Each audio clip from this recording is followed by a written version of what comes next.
Mario, seminggu lagi kita umumkan hasilnya. Bagaimana sahabatnya sebenarnya?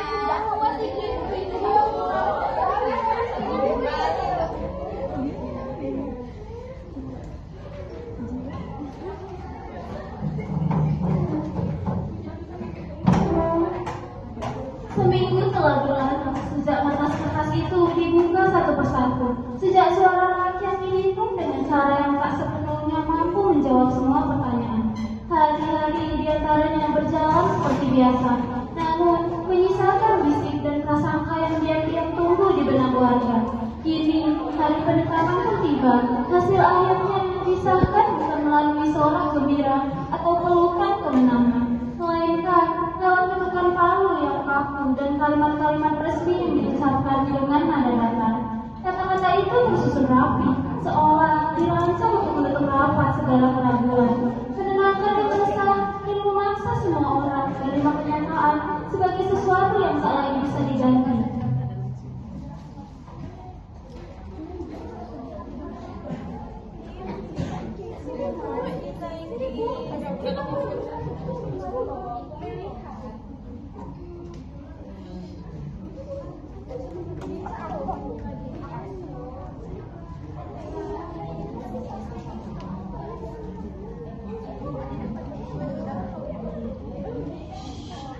Oke, Bu Ibu. Oke, hasil pemilihan dan keputusan panitia. Dina iki kita ngesake kepala desa terpilih.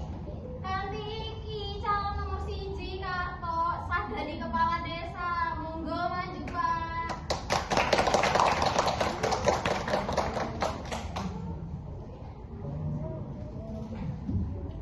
Matur nuwun marang kabeh warga sing wis maringi kepercayaan bakal mimpin desa iki kanthi tanggung jawab.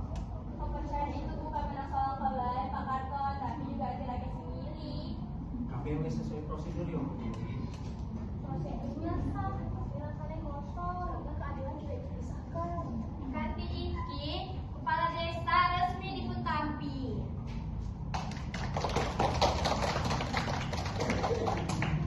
Rasanya kok orang kayak menang ya. Menang tanpa hasil itu hati rakyat.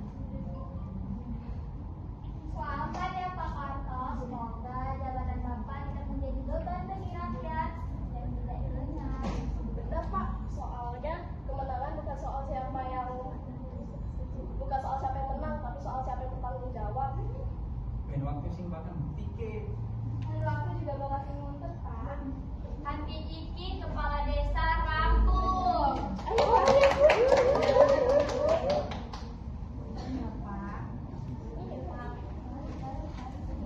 Tidak ada pesta, tidak ada doa bersama. Yang tersisa hanyalah sebuah kesamaan yang berdiri di atas kertas, melainkan bukan di atas kepercayaan.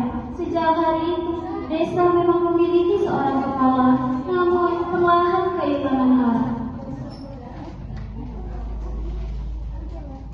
Hari demi hari berlalu tanpa terasa. Waktu berjalan perlahan, namun pasti.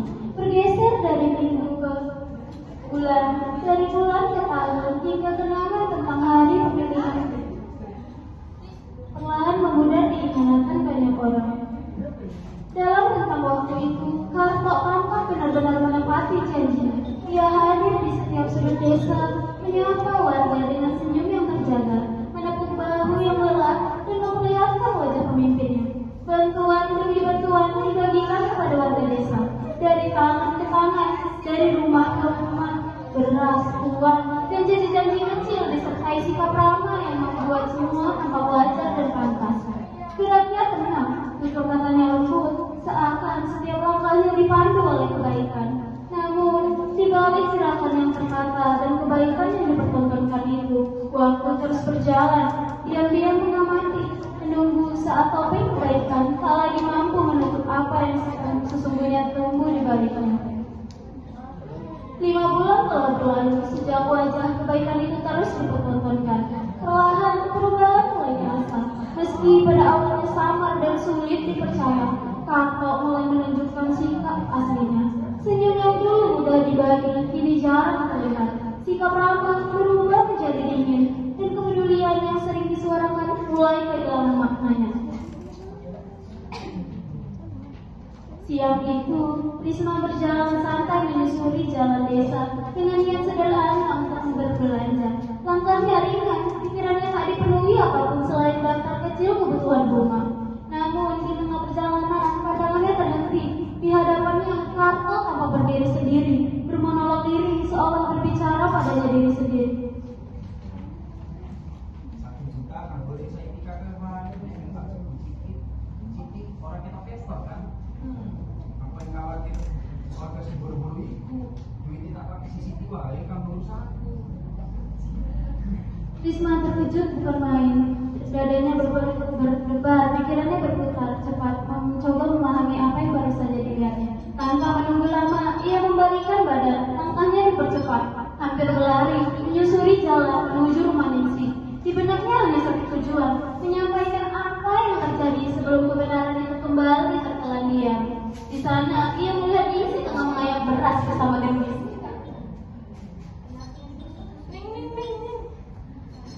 Kok kayak lo diuber setan, kenapa? Aku ketemu Dewi mengenai Kak Marco. Apa? Dewi ada duit bantuan desa. Duit bantuan? Kanggo kepentingan pribadi katanya. Duit susah, Riz. Iya, kanggo sing lagi nganteni, sing lagi kuat. Yang benar gue, tipu dengan curang. Itu macam nasi biong desa. Aku mau Dewi dari cerita sama Mulia. Lah, berarti bantu kita ini iseng asal nyelenggara ke Dewi tak? Iya, Lis, kita kunjungan dari warga liane iki. Iya ya, ayo ya. Lali aku ini. Ayo.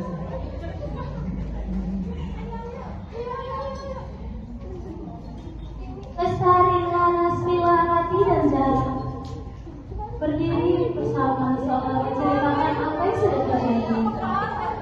Setiap pertemuan membawa bisik-bisik dan kata cemas.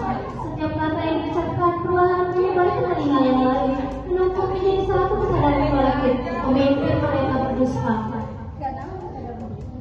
Ibu.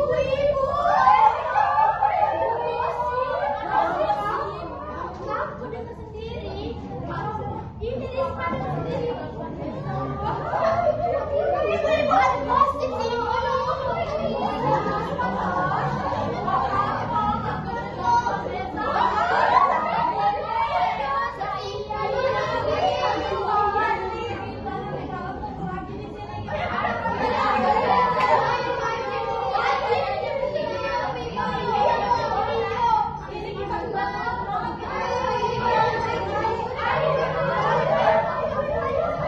Orang-orang saling berhenti di persimpangan jalan. Kecewaan yang lama tertahan kini meledak dalam suara yang bergema di sepanjang gang dan teras rumah. Dari bisik-bisik itu lahir sebuah kesepakatan tanpa surat, tanpa melakukan palu resmi, hanya janji yang diikat oleh rasa dikhianati. Mereka sepakat bertemu kembali saat malam tiba di suatu tempat yang sama, menuju rumah Santo. Bukan untuk merayakan, bukan untuk bersenang-senang, melainkan untuk menghakimi dengan mata mereka sendiri, menuntut jawaban atas janji yang telah lama dipatahkan. Malam itu, Nisa tidak ada lagi diam. Mereka